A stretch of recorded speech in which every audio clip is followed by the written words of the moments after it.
Hey everybody, this is episode 8 of the Movement is Medicine podcast. I'm your host, Kevin Carr. And in this episode, Brendan and I had a lot of fun, probably too much fun. And we talked about a couple of different topics, the main one being Turkish Get-Ups. We talked about some controversy around the topic of programming and coaching Turkish Get-Ups based on some recent social media discussions. And, you know, are they valuable? Are they overrated? Should we program them? We talk about all of that and give our own personal perspectives about using that specific exercise. And then we also talked about programming warm-up sets. How do we program warm-up sets for exercise in different contexts with athletes, with adults, with powerlifters? How to think about programming warm sets in your programming, as well as our typical book recommendations. This episode's about an hour long. It was one of my favorite. Lots of laughs. Hope you enjoy it, and thanks for listening. Hey everybody, welcome to episode 8 of the Movement as Medicine podcast with Kevin Carr and my amazing co-host Brendan Rearick. This is a Sunday night recording, so we switched from coffee to alcoholic beverages. Beer and wine. This is a 617 lager, new release by our sponsor, Lord Hobo Brewing Company. Wait. Does Miller Lite have a problem with the new sponsor? Listen, I gotta go with whoever's taking care of me. Listen, all right, that's true. If Miller Lite ships me a bunch of beer next week, maybe this is a Miller Lite podcast. All right, that's fair. I wish I had the bottle that I wish I had the bottle that I was drinking from. It's a Trader Joe's special, $14.95. It's very good, but I can't remember. I can't remember the name of it. So, but yeah, I'm drinking red wine for anybody who's listening and not watching the YouTube.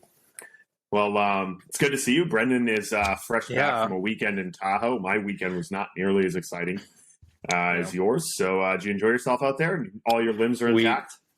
We did, yes. I didn't fall once, so knock on wood. That's a win. I always tell people that if like skiing is like my golf game. So in golf, I've had a great day on the course if I didn't lose my ball. Like I could shoot horribly, but if I used the same ball for all 18 holes, it was a win. Play it safe. And it's the same thing with my skiing.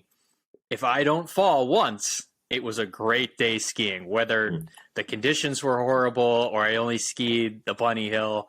I don't care as long as I didn't fall. So it was a wonderful time. And Rain learned to snowboard well enough that she can ride down the hill and stop. And she needs to work on her turns a little bit. But next time we go up, she'll be able to start with the greens and make her ways to the blues. So it was a great success.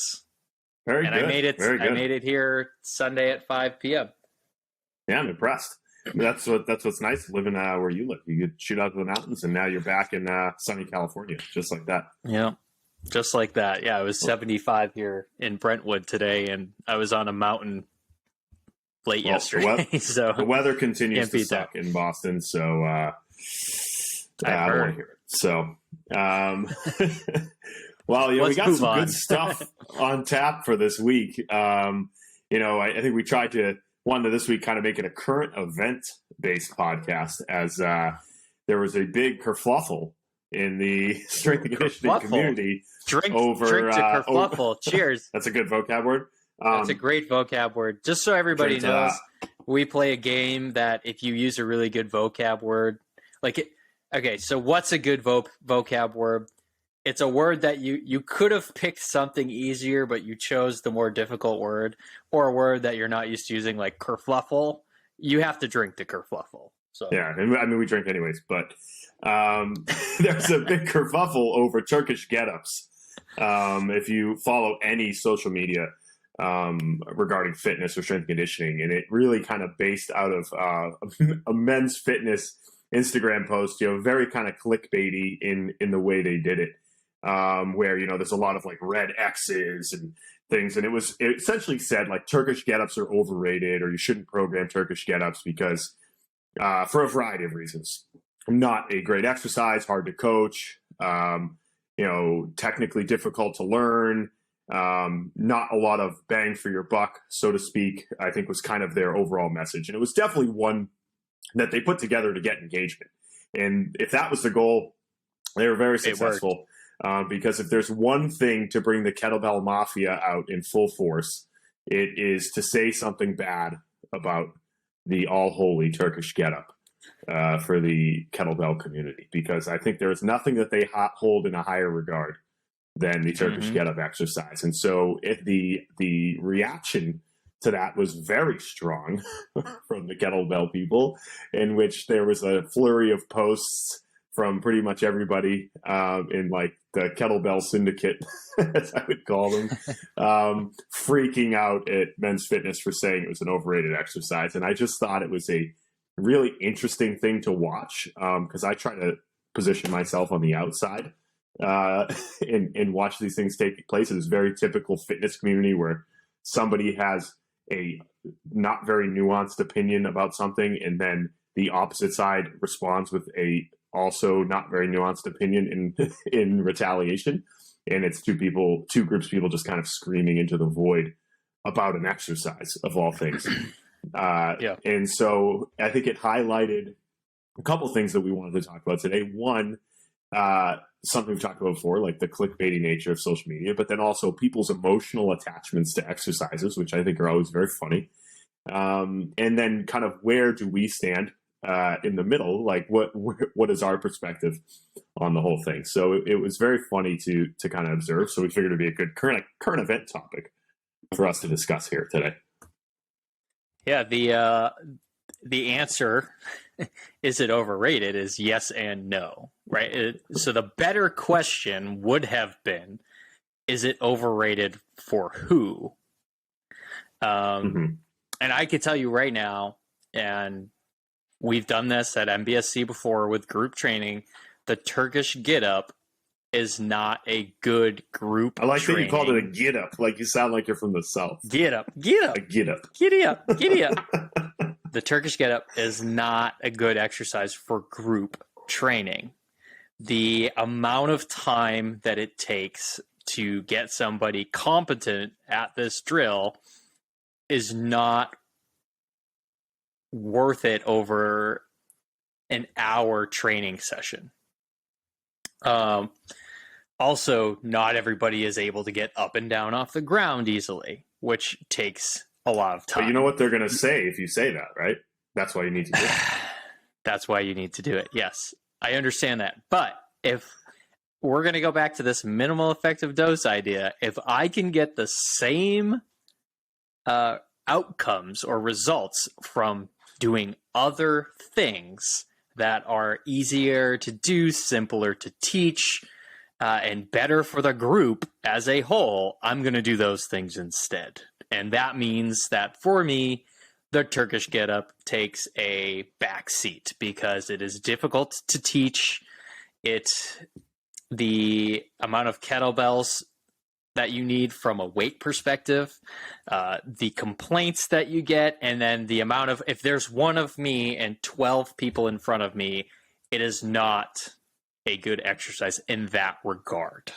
So, and it's funny because, like, as it pertains to the teaching and technique piece of it, I almost am straddled on both sides of this, because it is to do it to the standard that, like, most of the kettlebell people are like RKC or SFG, whatever certification people take, like, to the standard that they teach, that, like, you would do it if I saw you perform it, or myself or many other strength coaches would do it. It's hard to get a general population person to do it well and pay attention to details, especially in a group setting. If they're not invested in learning kettlebell skills and they're just someone who wants to come and exercise, to getting them to be mindful about those things, especially in a group setting, can be difficult.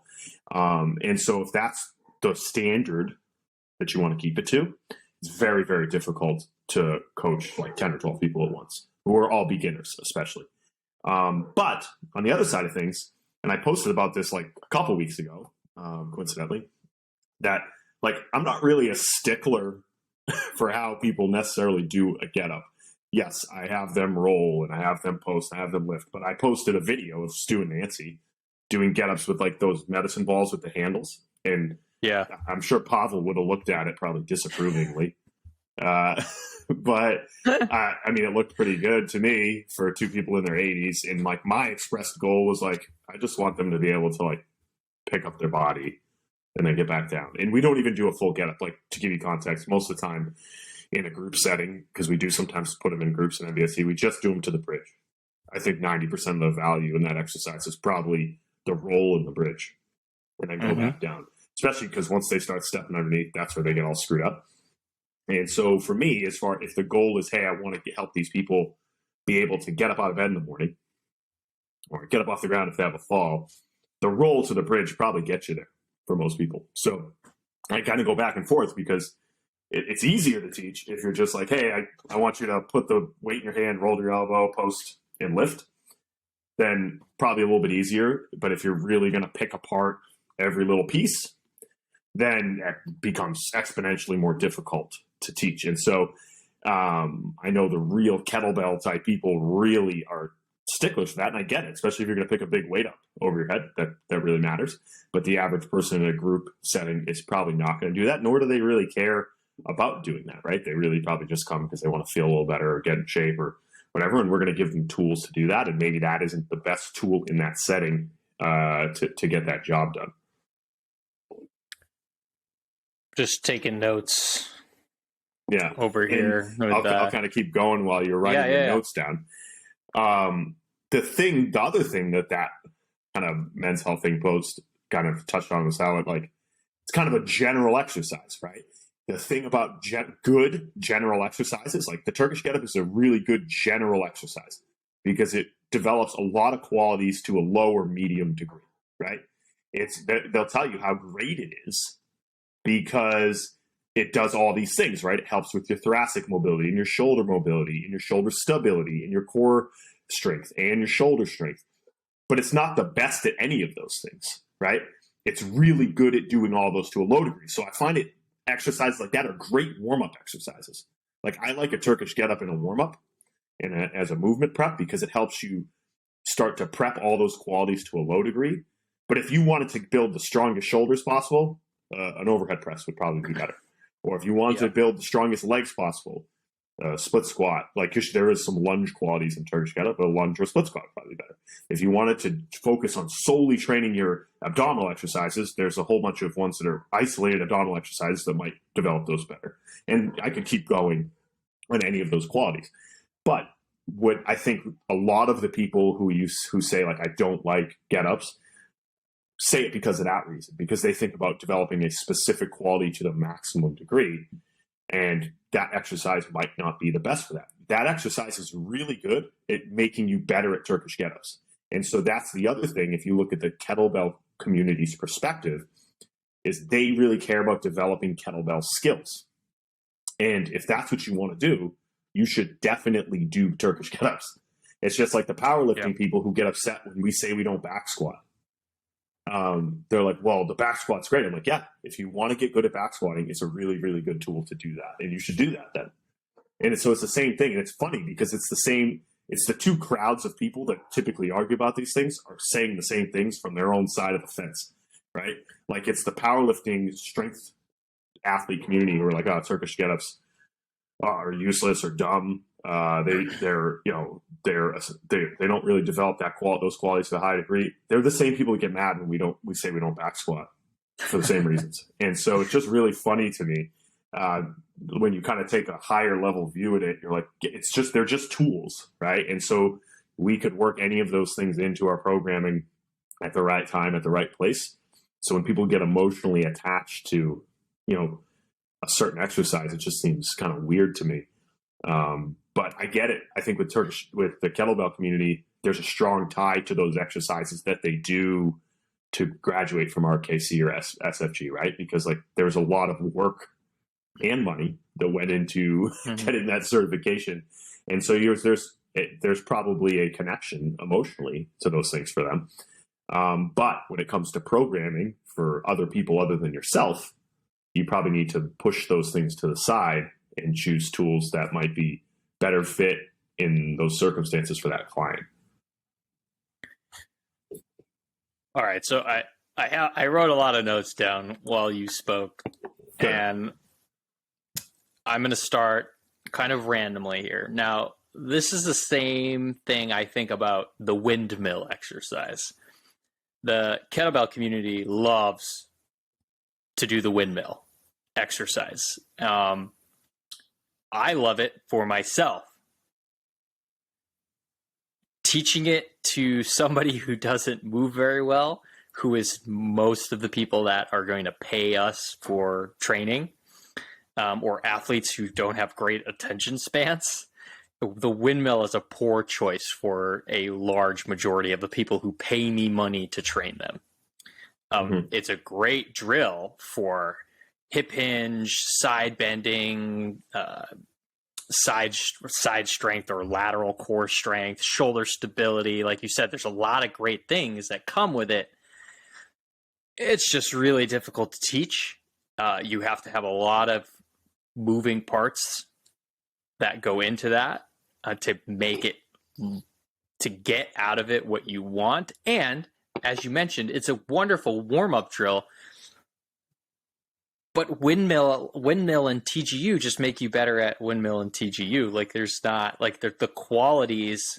You're getting a bunch of like you said, medium qualities. You're not reaching the nth degree of strength or power for that drill. And so, yeah, maybe it's good for a certain group of people, right? If we're looking at context. But in a context of group training, and if I'm trying to make a really strong and powerful athlete, I'm going to choose other things based off of how much time I have and the tools I have available to me. And the other thing that I heard you say is it's not about what I like. Like, just because you like TGUs and you like to do windmills and you like to train kettlebells doesn't mean that's the best thing for the individual that's standing in front of you, the group that's standing in front of you, or what that individual or group's goals are, right? Like, so me trying to press upon you my kettlebell stuff might not be the best thing for you. I'll go back to what you said about if you do a poor get up, it's like being able to get up and down off the ground is a very, very important skill, we'll call, to have, especially as you age. And I can't remember the name of the test right now, but the Brazilian test where you're able to get out from... We did it in our staff meeting last week. Did you? What is it called? What's the name of the test called? It's a up-down test. The up-down test. So how many limbs does it take for you to get up and down? Like, you should be able to go from the sides of your feet to standing. We'll put it in the show notes. I'm a 10, Brendan. I'm a 10. Oh, you're a 10 out of 10? All right. So if you put an elbow down, that makes you a 9. If you put a hand down, that makes you an 8. If you have to roll over your stomach, that makes you a 6. I don't know. They have a whole scoring system.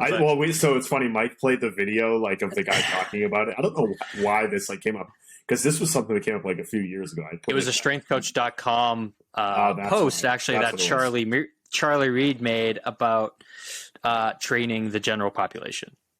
Well, so Mike played the video, and the guy talking about it was so blunt. He was like, if you have more than 4 points subtracted during this drill, you will die within the next 10 years. I was like, I don't know if it's that cut and dry, but I like his direct delivery on the topic. Well, okay, so getting up and down is a very important thing as you age, and it can but there's very, very good evidence, and there's studies tied to this, that the more joints or things you have to use to get up off the ground, the earlier you will die, or the more likely you are to die in within the next 10 years. We'll put that in the show notes. I can't remember the name of it, but so that means teaching the get up can be a very important thing. But does it have to be to the degree that some people say, like, it has to be done with weight? It has to be done in this 7-step process. You have to roll to the elbow. You have to go to the hand. You have to bridge. You have to sweep. You have to split squat, and you have to stand, and then you have to do the whole thing in reverse. Yep. Yeah, I if you want to do a Turkish get-up, yes. If you want to get people better at getting up and down, probably not. Right. So there's the perfection part of this, which I think you and I will both say, like, we don't agree with. Like, it doesn't have to be perfect. It can be kind of I've never seen anyone get Perfection went injured. out the window with you and I a long time ago. Yes. So I've never seen anyone get hurt doing a Turkish get-up. So that means to me that you can do it kind of poorly and still get a lot of benefits out of it. Now, yes, we're trying to get better each time we do it. We're trying to get more of the roll. We're trying to get more shoulder stability, shoulder mobility, all of that stuff. But even if you do it not so well, you're still going to get some good benefits out of it. It doesn't have to be perfect. Whereas there's other exercise where I'm not willing to, we talked about risk versus reward. I'm not willing to risk the possibility of injury by letting you do it poorly. The TGU I am. So therefore, I guess I like the drill for certain people. I like it for small groups or for personal training. I do it with some of my athletes as a warm-up drill. But I'm not really going to pursue the perfection of it, like the 7-step process that I believe it's SFG and RKC has. And I understand them. I've done them all. But the 7-step process, that's how I teach it. I love systems. I love steps. But if they don't give it to me exactly as I ask, I'm very lenient on this drill, on the Turkish Get-Up. So yeah, those are my four points. Was the windmill is the same, falls in the same bucket for me. I prefer it more as a warm up, as you mentioned. It's not about what you like anymore. So just because you like to do it doesn't mean that other people have to do it. And a bad looking one isn't so bad. You'll get a lot of good benefits out of it. Yeah, and so I that brought up a lot of things for me to think about here. And so, I mean, talking about the getting up and down, Dan John talks about that a lot. And so he does get up and down. That's not even a get up, right? He'll be like, hey, you need to put your one hand on your hip and get up off the ground. You need to put your hand on your ankle and get up and down off the ground. Like, just out of different positions, right? And that in itself is valuable because not everyone who's stuck on the ground is going to be like, let me roll to the post and like get up this way. Now, I'm not to say that's not valuable. Again, if you want to lift the most weight possible from a supine position, that's definitely the best way to do it, right? But when we talk about getting up and down from the ground, it's a skill, especially for older adults. Like when I talk about my older couple that I train, like the circuit I do with them in the power and warm-up section, they'll do some side tosses. They do some ladder drills. I have them do a get-up, and I teach them like a traditional get-up. But if like Stu's foot isn't in the perfect position, like I'm not like, Stu, like fix your foot. I'm like, oh, just get up and down. Like that's what I want to see that you're able to do. And then they do some shoulder taps, right? And that just having them do shoulder taps makes them get up and down off the ground. And another thing Dan John talked about was the idea of these up-down circuits, right? Just intentionally planning floor-based exercises paired with standing exercises in trisets or pairings or whatever it's going to be, so that they have to just do it anyways, right? So it's just variable in how they get up and down. And so there's ways you can get that quality without necessarily doing a get up too. And so if that is what you want to do and you don't want to program TGUs, then just pair push-ups or, straight leg sit-ups or planks with squats or med ball throws or something else where they're on their feet. And they're going to have to do that anyways. And so that's a good way to kind of pair those things. The TGU can be broken up into 7 or 6 parts, depending on who you talk to, right? So there's the roll to the elbow. So you could just practice the roll to the elbow or do straight leg sit-ups you could break it down into its smaller parts. And then you could do shoulder, like where you come up to your hand and you have the weight up. That's just a side plank. Then you have a bridge, which you could do just normal double leg or single leg bridging. You got the sweep. I don't know really what you could compare to in the gym as a sweep. You got the split squat, right? So you can just do regular old split squats, and the stand with your arm above your head. So you could do that with a weight or just have your arms up. So like you could break the whole TGU down into 6 or 7 exercises and sprinkle it across the workout. It doesn't have to be done as one drill or one exercise, right? Mm-hmm. So yeah, can you combine the whole thing into all of its parts? Great. But again, like I need more context. Like who are we working with? what's the coach to group ratio? What is this person's goals? Do I have 30 minutes? I'm probably not going to spend my time 30 minutes doing that. So yeah, there needs to be more context that, as we talked about, is it men's health or men's fitness? I think it was Men's Health. Sorry if I said Men's Fitness. Sorry, I think you one said of those fitness, magazines. one of those magazines, right? So People still buy magazines. I don't know. I think it's online subscriptions now. But yeah, they did it to be clickbaity, and the answer always lies somewhere in between. Seems to be the recurring theme of this podcast. Kind of going back to the talk about emotional attachments to exercises, and like me thinking about the two camps that I saw arguing about this thing.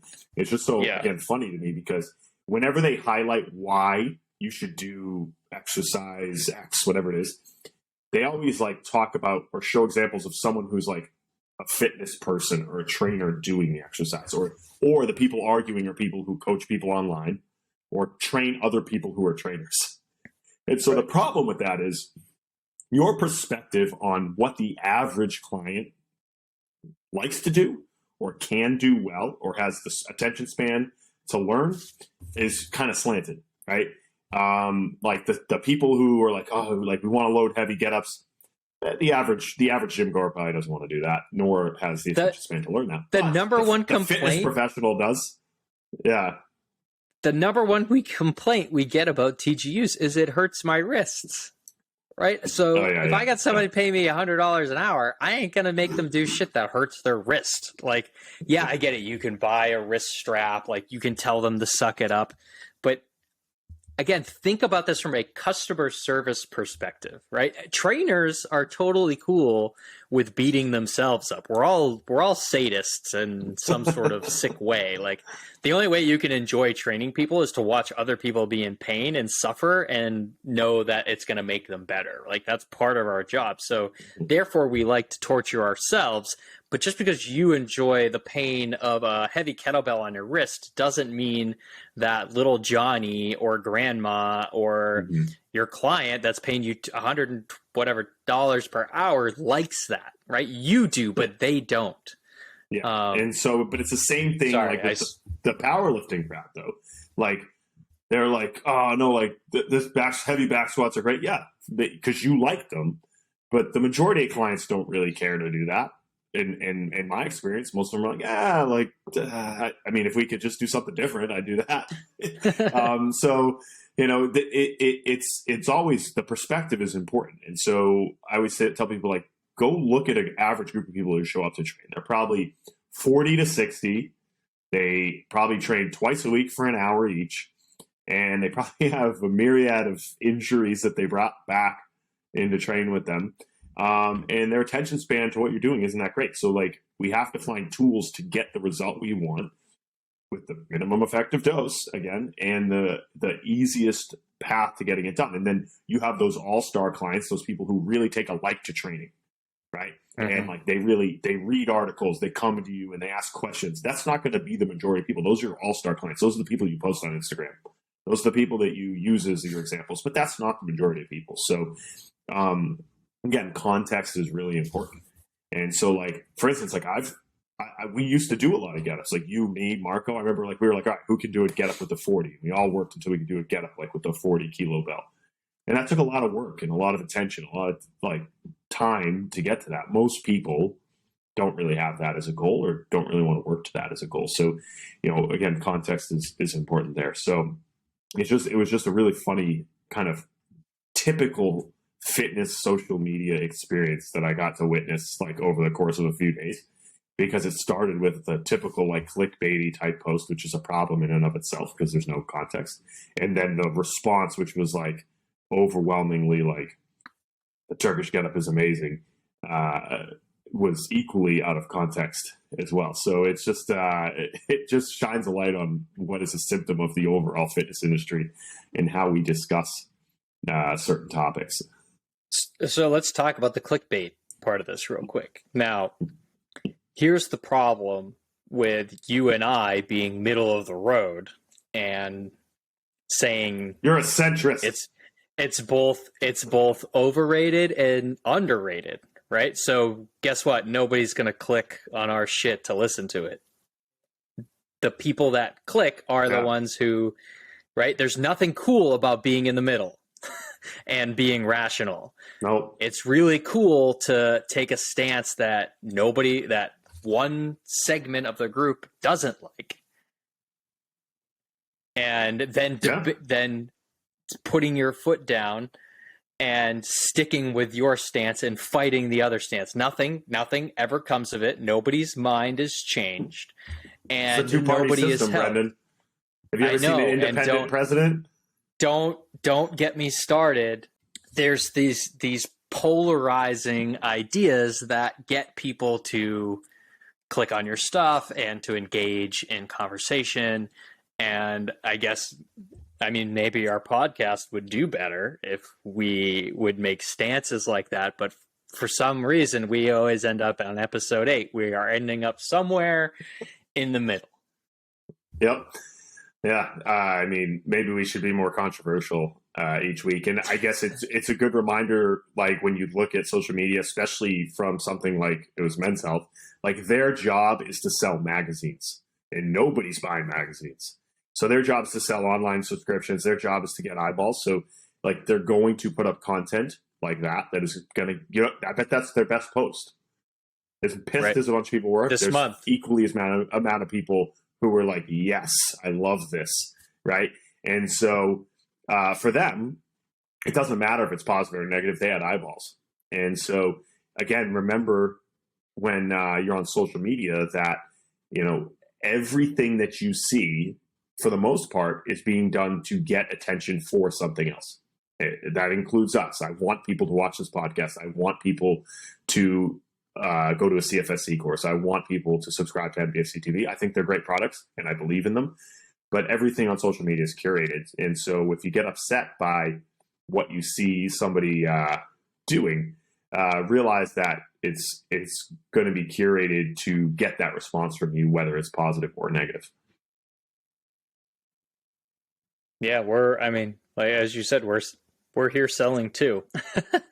We're no saints either. And we're hoping to educate people, but also let people know about what we do, which we like to think is more in the middle of the road, like Goldilocks porridge, right? So not too hot, no, not too cold, but just right. Again, we're not going to be the right cup of tea, though, for certain people are going to see us as too far one way or not far enough the other way. And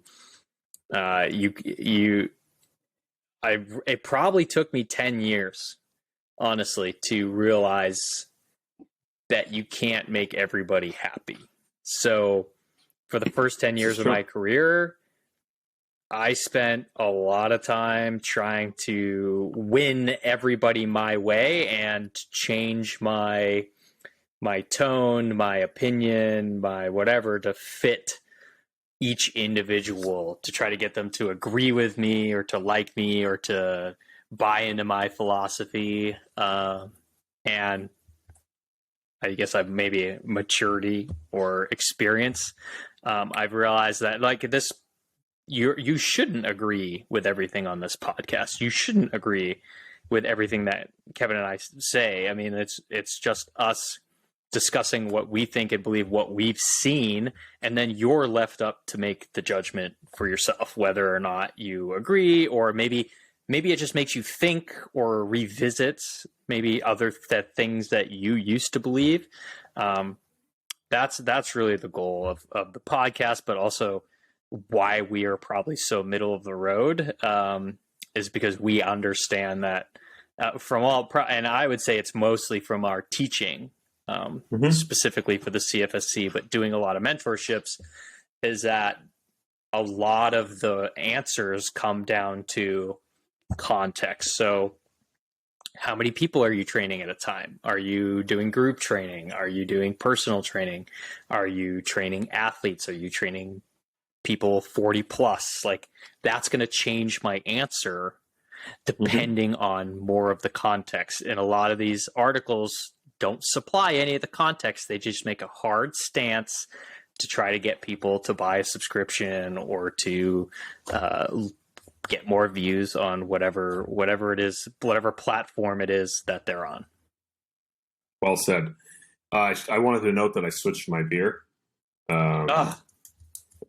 So now this is another Lord Hobo. This is the St. Patrick's Day special. St. Patrick's Day is Thursday. This is an Imperial oatmeal stout called Dublin. Very strong choice, aggressive choice for me at 8:45 on a Sunday. But got to do what I got to do to support the podcast here. So I'll enjoy that. You going to get some more wine? Is that why you're off screen right now, Brendan? You can't hear me. So I think that was a good discussion about Turkish Get-Ups and about social media in general. You got your Trader Joe bottle. Nice. Got my Trader Joe bottle. Well, another thing, I want to highlight this great shirt that I got here from, if you're on the YouTube, you can see, I said the YouTube, like I'm like an old person. The YouTube. I got this from Kenny's Strong New York. So Kenny Santucci, great host for the CFSC in New York last week. And we were at his gym, Stronger New York, and he gave me this sweet, it looks like an 80s rock band tour t-shirt, which I really liked.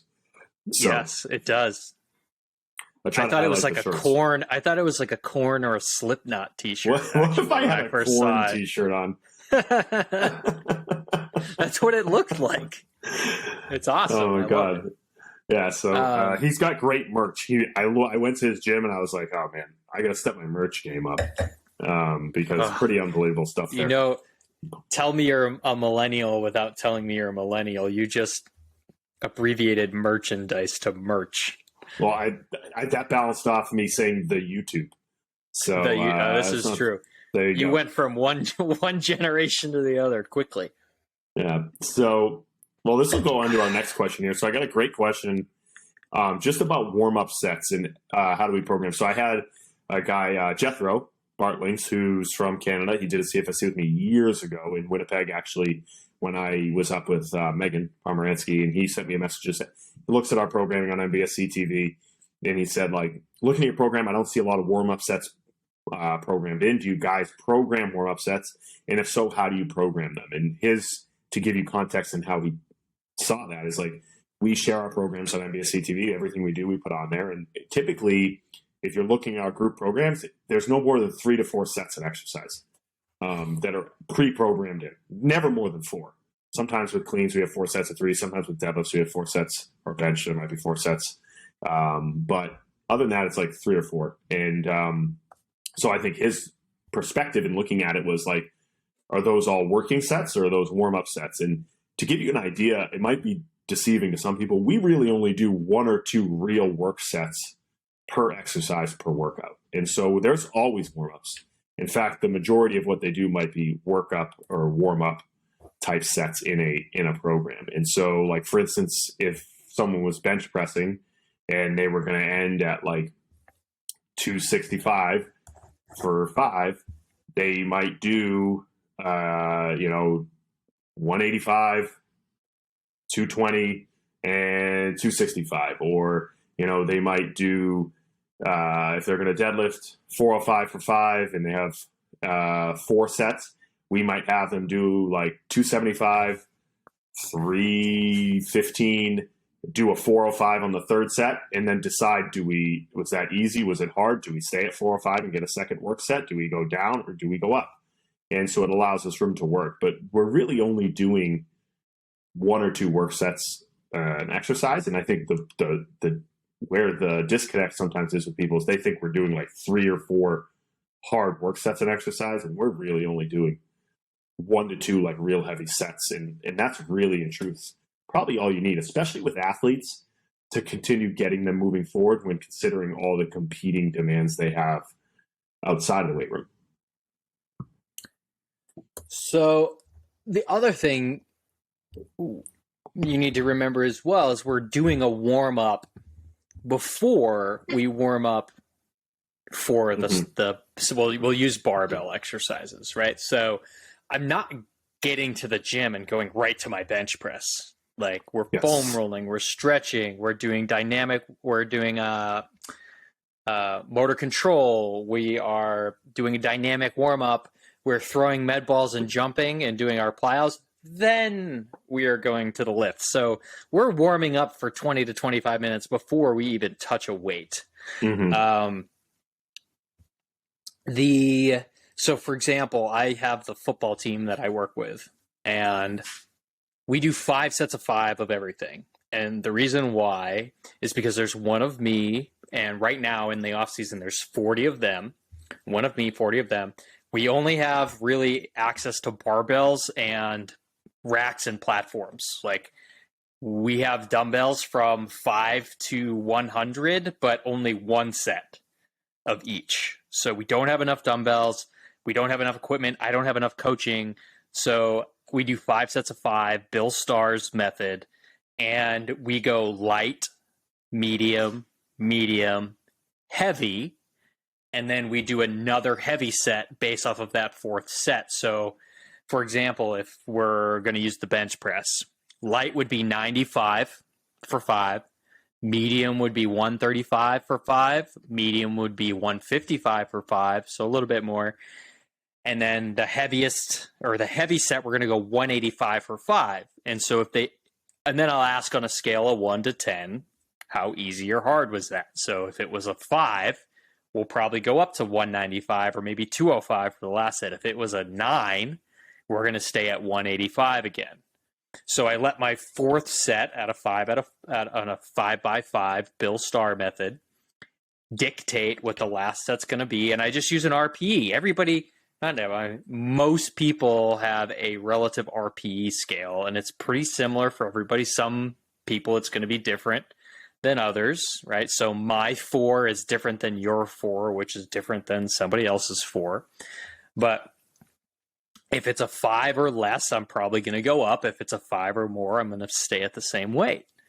So I let kind of the athlete tell me if we're going to go up or not based off of what or actually if I know the athlete well enough, right? So this is about creating relationships. I'll get to know what everybody's relative. There's some athletes that are literally just a 3 for everything. I was a 3. And I clearly watched you do that, and you really struggled on the last one. That wasn't a 3. So do the same weight again. But yeah, so it's building those relationships. But yeah, the general idea is we want that one or two money sets. I call them money sets. So your 4th or 5th set is your money set. That's your growth set. That's where you're going to put on the muscle mass. And I want that to be a really, I want you to struggle. If it's 5 reps, I want you to struggle at reps 4 and 5. I don't want you to miss them, but I want them to be hard. If it's 10 reps, I want 8, 9, and 10 to be difficult. I don't want them to be easy. So we're basically doing the first 4 sets to get to the 5th and final money set. Yeah, that's a good point. And you brought up a really good kind of perspective and context point again, where you said, like, listen, if you're warming up and you're throwing med balls and you're skipping and you're shuffling and you're doing ladders and you're doing all that other stuff, you're going to be warm by the time you get to the weight room, right? Yeah. And so you don't need to spend much time. You want to maybe get some reps with that specific exercise, but you were off building other qualities in the gym before that. You were developing power, you were developing movement skills and all that, things that get you better at your sport or get you better at your end activity, but they also serve as warm-up ultimately, right? Especially in the gen pop population, who they're really not training to get better at a sport, but they're doing those things and it serves as a warm-up. So the amount of time you need to devote to warming up for a specific lift is significantly reduced. Whereas power lifter listening to this, like, they probably just do a couple arm swings, couple heel to butts, and then they're like, all right, I'm going to get like 6 sets of bench in, which makes sense though, because they haven't really done anything else. And so when I hear the powerlifters be like, you don't need to do warm up, just do like squat an empty bar and then bench an empty bar and then put one plate on. For them, that makes sense. But in the context that most people are going to exercise in, that's a little more holistic, and they're developing more qualities over the course of the session, then they probably don't need to warm up for that lift as much, because they've generally raised their body temperature, increased their central nervous system activity, rehearsed patterns for that training session and competition in the warm-up. Like, we do push-ups, we do bodyweight squats, we do split squats, we do crawls, we do skips, we do med ball throws. All those things are going to get you ready. So then you just probably get one or two light sets, and then you're you're lifting. You beat me to it. So I was going to tell everybody last week I posted the powerlifting picture of you and I from 12 years ago. So Kevin and I did a powerlifting competition. God, what we were probably 20 years old, and that's how we used to lift. We used to, 12 years ago. So yeah, I was 21, you were 22, and we used to lift like that. So we would go into the gym and, do a couple, like, slap the back of my shoulder, stretch my chest, and then we would bench press the bar for 25 reps. Then you would put on 25s, and you would do 95 for 15. Then you would put on 135. You do 135 for 12. Then you would go 155, 185, 205, 225, 245, 255, 265, and then 275 was your final set. So you would do 8 to 12 sets of bench press. And that, there was a whole warm up of like 6 or 7 sets, and it was warm up specific for the working sets were going to be 225 or more. And then we would go do the same thing for the squat, and we would go do the same thing for the deadlift. Start the deadlift by just deadlifting the bar for 15. Then you'd go 135, 185, 225, 275, 315. And so that was our warm-ups. But again, I like that you use the word holistic, a more holistic, well-rounded program that we're going to dispense as trainers of the average person or the average athlete who isn't powerlifting. I do not train powerlifters for a living, and they do not pay my bills. And most powerlifters train themselves 6 days a week. I don't know anybody who trains powerlifters for a living personally. There's probably a small subset of trainers who do, and that's probably no one who is listening to this podcast. Because if we haven't alienated you by now, we will eventually. Yes, powerlifters are not going to listen to this podcast. So yeah, there's it's. I'm going to step back for a second. Hold on, let me. I was going to try to bring this picture up right now just to share for the pure entertainment. So yeah, let me find it real quick. Here we go. I even had a mohawk and. Oh, you did have a mohawk. Oh, God. It's supposed to be coming up right now. I shaved my head with a mohawk, thinking I was pretty cool, even though my bench press did you see that? Yes. Oh, shit. We did. Hold on. Let me bring it back. Bench pressed, I'm going to bring it back up. I believe 295 that day, and I deadlifted 465. So we weren't the best power lifters, that's for sure. Not even close. Can we just discuss that powerlifting meet, Brendan? Can we discuss that powerlifting meet for a moment? Well, we Brendan? might as well. I think we're done with everything else, so we might as well discuss the powerlifting. Let's take a look meet. at this picture. A few things I want to observe about this picture as we go into it. One, my trophy is much larger than yours. Yes. Also, Mike looked at this the other day, and the first thing he said to me, he goes, "Have you grown since then?" Because you're significantly taller than me in this picture, and although you have remarkably long femurs, you are not that much taller than me. So no. I don't know if I'm slouching or if I've gotten taller. But yeah, this was a good meet. This was done somewhere in Peabody, so not far from where I live now. Peabody. And this was one of the most interesting powerlifting meets. I've been to a number. I competed in a number of powerlifting meets in my life, and this was one of the most interesting. In that it was a complete shit show as far as how it was organized. There's no sugarcoating that. I think we were there for 10 or 12 hours, to be honest. Yeah. And not only was there the traditional lifts, the squat, the bench, the deadlift, but there was a trap bar for reps competition, I believe. I remember a guy doing like 500 for like 17 reps with a trap bar with a belt. Then I remember a strict curl competition, if I can remember that correctly. Yeah, they had them stand up against something. And you had to stand up against the brick pillar, and you weren't allowed to leave the curl. Brick pillar. And the characters at this meet were like no one else. I still have that picture somewhere. Yes. And of some of the people that were there. That was something, but that was my first powerlifting meet. You took me to my first powerlifting meet there, and then continued to live with Steve Bunker afterwards. But that was quite an experience at that gym. You can just see the gym in the background, what it looked like. You could only imagine. This was on like the fourth floor of a warehouse of in an old, Peabody, so of an old, I think it was like an old sawmill or something. mm-hmm. It was janky, very janky. Drink to janky. Yeah, for sure. So, but a good experience for us, for sure. And then we went back. Great I remember we experience. went directly back to UMass and went to McMurphy's with our trophies and drank until the bar closed. So it was a success. Your parents took us out to dinner first. Yes, then we went. Yeah, I remember Bruce and Karen took us out to dinner first. Then we went back to UMass with our trophies, and went immediately to the bar. That was those were the days.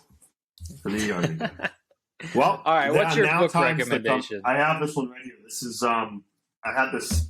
You know what? It's due that I recommend this book because I have probably bought copies of this book or recommended this book to more people than I could imagine. And this is my third copy of it that I've had. So this is not like an exciting book. Just I'm going to preface it this way. Got it. All right. And this is Kinesiology of the Musculoskeletal System, Foundations for Rehabilitation by Donald Newman. Yep. Sounds exciting. But this is probably the best anatomy book, and I have written an anatomy book, so take that with a grain of salt, that you could buy, because if you're trying to learn anatomy as a trainer or a therapist, and you want to learn like real applied anatomy as far as sports injuries go and exercise prescription go, outside of Functional Training Anatomy by Kevin Carr and Mary Kay Fight, available on Human Kinetics and Amazon today, this is probably one of the best books you could read. I have read it a number of times. It's a large book. You see there's lots of things sticking out because I write notes. But very, very, very, very good. Very thorough. Gives you a really good overview of the entire human body and how things work. And to be honest, me writing functional training anatomy, definitely many of the things that I learned and wrote about were influenced by this specific text. I bought it for a number of our staff members. And so if you're looking for a very thorough anatomy text that will help you get better, I would look into Kinesiology of the Musculoskeletal System. All right. So we do so much content and podcasts, and I can't even remember. I don't believe I said this yet, and you can correct me if I'm wrong. Never Lose a Customer Again by Joey Coleman. You talked about it, but I don't think you actually recommended it. Okay. So we talked about it. Now, this book has a ton of really, really good strategies and like actionable things that you can do in today's world. I think, for example, the Dale Carnegie book, that book was written in the 1930s. It's still very applicable today.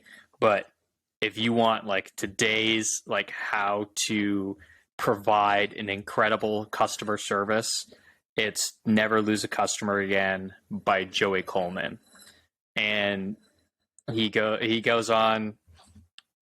I think my favorite stuff is about initial contact with somebody who is interested in your product and how to create a unique experience for that individual without making it a complete burden on yourself. Like, so that's the thing that a lot of people get caught up on, that if you want to create, if you want to over deliver or make it individualized. So, I mean, the perfect example is how we don't write individual programs. We write one program and then individualize it to each person. So Joey Coleman does the same thing for marketing and customer service. Is he creates one system or one program for everybody and then individualizes it for each person who calls in, depending on what they're looking for. And he uses videos as an example. So like you have a standard video or email, right? A customer email that when somebody is a lead and they're interested in your product, there's a custom email, or there's an email that you send to that person, and then he explains how you can customize it. So it can be as simple as like, hey, Kevin, and like you hold up a sheet of paper that says Kevin on it, so they know you actually took the time to make a specialized video for them. Welcome to the Movement as Medicine podcast. Thanks for listening. Like that little touch point that takes you less than 30 seconds to do. He has all the data on like how much more you can sell and how many more people will actually sign up and continue to work with you by making that one small touch point. So that's just one example from the book that I loved and that I actually use for strengthcoach.com. So whenever I see there's a new member, I send them a personalized video that says, hey, Kevin, thanks for signing up on strengthcoach.com. Here's what I recommend for the next 30 days of your trial. And I make it to that person. I don't have a standard video that I send everybody. It's amazing. So just one good book. Tidbit, that's a book that's like a reread book, like one you have to like re-reference frequently. Like that's a good one as a business owner or even just someone who works somewhere, right? Because it's the same principles to think about. So I've read it twice, and now that it came up last week in a forum question, and now I have to read it a third time for that reason. Nice. Well, we're coming up on an hour. Your wine glass is empty. Yeah, it is. You know, I think this was a great episode. I enjoyed it very much. We probably have alienated the kettlebell crowd, the powerlifting crowd, the people at Men's Health all in one episode. So that's fine with me as long as it made them pretty think. Good. That's all my goal is to get people to rethink. I mean, I like to rethink. I mean, that's what I love about these conversations too, is it makes us think and research and do our own homework on each topic. So that's all I hope this does for everybody else. So if I remember, like I said, we're not going to make everybody happy with this thing. So made me happy, Brendan. That's all. Thanks for listening, everybody. Talk to you next time. Take care, everyone. See you, Kev. Thank you.